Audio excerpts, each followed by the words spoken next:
বিশেষ সম্মানিত মুসলিম গ্রাম নওজোয়ান ভাইয়েরা, মাসুম বাচ্চা, করলা, আলাদা আলাদা শাকরা, তোহেরা, মাসুম মাহবুবেরা, আসসালামু আলাইকুম ওয়া রাহমাতুল্লাহি ওয়া বারাকাতুহু।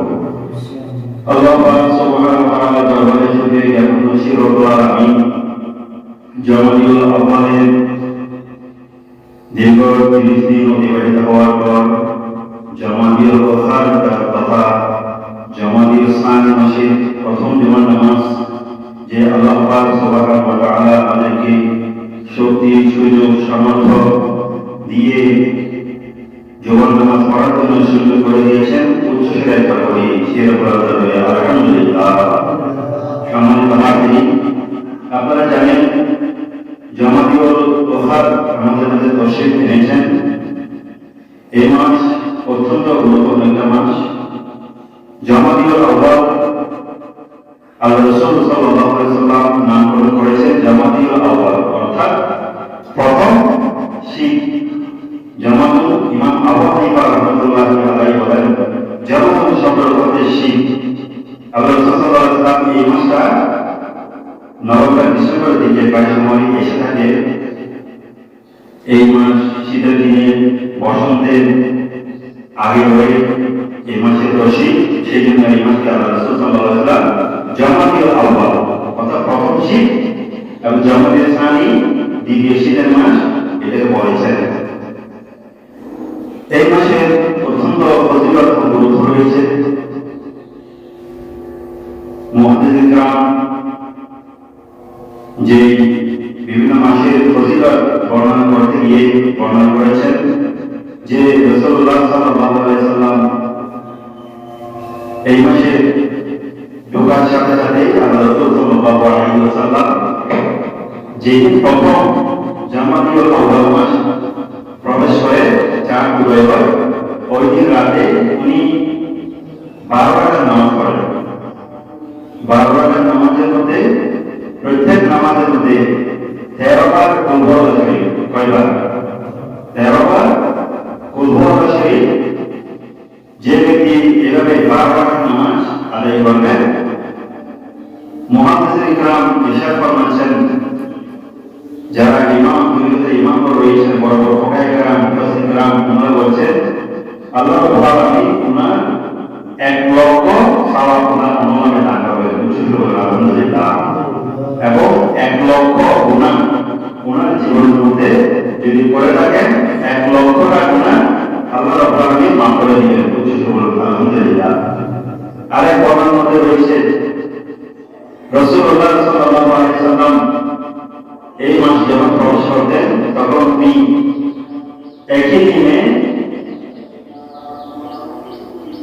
12 রাকাত নামাজ পড়তেন।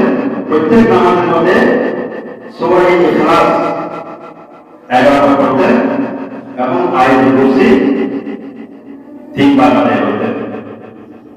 রাসূলুল্লাহ সাল্লাল্লাহু আলাইহি ওয়াসাল্লামের বিভিন্ন সাহাবী হযরত আবু বকর সিদ্দিক বললেন, জমাদিউল আখার তথা জমাদিউল সানি যখন প্রবেশ করেন, আমি আবু বকরের একটা আমল হচ্ছে আমি জমাদিউল আখার তথা জমাদিউল সানির স্থান উদয় হওয়ার সাথে সাথে যেদিন উদয় হয় সেদিন রাতে প্রত্যেক বছর আমি আবু বকর সিদ্দিক এভাবে 2 রাকাত 12 রাকাত নামাজ, প্রথম রাকাতে 11 বার সূরা ইখলাস, দ্বিতীয় রাকাতে 3 বার আয়াতুল কুরসি কি করতাম আদায় করতাম। আলহামদুলিল্লাহ। আরেক বর্ণনার মধ্যে রয়েছে আল্লাহ রাসূল সাল্লাল্লাহু আলাইহি ওয়াসাল্লাম জমাদিউল সানি যখন মাস প্রবেশ করত তখন উনি প্রতি মাসে নিয়মে উনি প্রত্যেক চন্দ্র মাসে 13, 14, 15 রোজা রাখতেন এবং জমাদিউল সানি যখন মাস প্রবেশ করতেন উনি ওই 13 চন্দ্র মাসে 13, 14, 15 দিনে রোজা রাখতেন। এগুলো বলা হয় আইয়ামে বীজ। আইয়ামে বীজ বলার জন্য হযরত আদম আলাইহিস সালামের পর এই 3 দিন 13, 14, 15 চন্দ্র মাসে 3 দিনের রোজা ছিল, ফরজ ছিল। আলহামদুলিল্লাহ।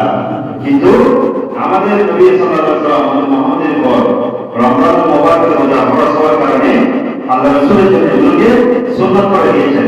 সেজন্য প্রতি মাসে চন্দ্র মাসে 13, 14, 15 উনি আইয়ামে বীজ অর্থাৎ এই 3 দিন উনি রোজা পালন করতেন।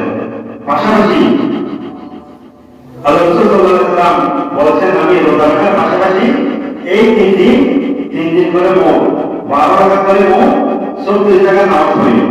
প্রত্যেক রাকাতের মধ্যে রাসূলুল্লাহ সাল্লাল্লাহু আলাইহি ওয়াসাল্লাম কি করতেন, 11 বার করে সূরা ইখলাস দিয়ে এই 12 রাকাত নামাজ আদায় করতেন।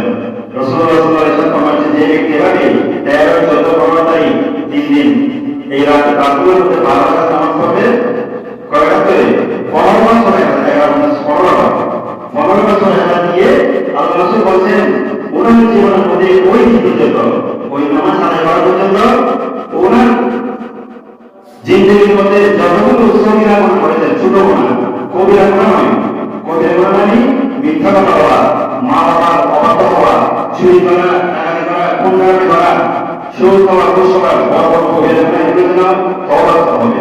এই তওবা করতে ছোটগুলো যেগুলো সগীরা গুনাহ রয়েছে, এই সগীরা গুনাহ ওনার জীবনের সমস্ত সগীরা গুনাহ আল্লাহ সুবহানাহু ওয়া তাআলা মাফ করে দিবেন।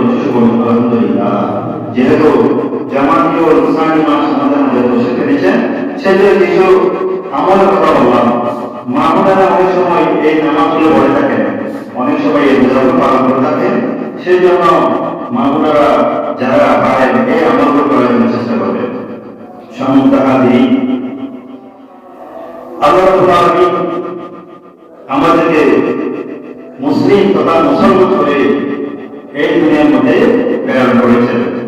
আমরা যে কোনো সন্তান, যদি ইহুদি ঘরে জন্ম হোক, মুসলমানের ঘরে জন্ম হোক, খ্রিস্টানের ঘরে জন্ম হোক, মুসলমান ঘরে জন্ম হোক, বৌদ্ধ ঘরে জন্ম হোক, যার ঘরে জন্ম হোক না কেন, আল্লাহ কোরআনে বলেন, আল্লাহ রাসূল বলেন, ওই শিশু হইতে মুসলমান হিসেবে জন্মগ্রহণ করেছে। উচ্চ বলুন আলহামদুলিল্লাহ।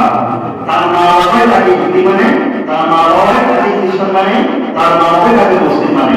অর্থাৎ আমি যদি মুসলমান করে জন্ম হই, আমার মা বাবা থেকে দেখে দেখে আমি কি হই, মুসলমানের কাজগুলো করে থাকি, নামাজ পড়ে থাকি, রোজা করে থাকি, সেই জন্য আমি মুসলমান হই। আমি যখন হিন্দু করে জন্ম হই, তখন আমার মা বাবাকে ও ভ্রমণ করতে দেখে দেখে মন্দিরের মধ্যে গিয়ে পূজা করতে দেখি, এবং আমি আস্তে থেকে হয়ে যাই কিন্তু ঘর জন্ম হয়ে হিন্দু হয়ে যাই। বৌদ্ধ করে ওই গির্জার মধ্যে গিয়ে, দেবতার মধ্যে গিয়ে, মন্দিরের মধ্যে গিয়ে বৌদ্ধরা যেভাবে পালন করে, এগুলো ওই সম্মান যখন দেখে আস্তে আস্তে সে বৌদ্ধ ধর্ম অনুসারী করে। কিন্তু আল্লাহ রাসূল বলছেন, প্রত্যেকটা শিশু আল্লাহ রাব্বুল আলামিন মুসলমান হিসেবে জন্মগ্রহণ করে থাকেন। আলহামদুলিল্লাহ। সেই ইহুদি ঘরে জন্ম হোক, মুসলমানের ঘরে জন্ম হোক, খ্রিস্টানের ঘরে জন্ম হোক, বৌদ্ধ ঘরে জন্ম হোক, যে কোনো ঘরে জন্ম হলে ওই শিশু মুসলমান হিসেবে জন্মগ্রহণ করে। মা বাবাই তাকে মুসলমান বানায়, মা বাবাই তাকে খ্রিস্টান বানায়। কিন্তু এই দুনিয়ার মধ্যে আমরা এসে তিনটা চরম ভুল করে থাকি। একটা ভুলের মধ্যে থাকি, সেটা হচ্ছে আমরা মুসলমানরা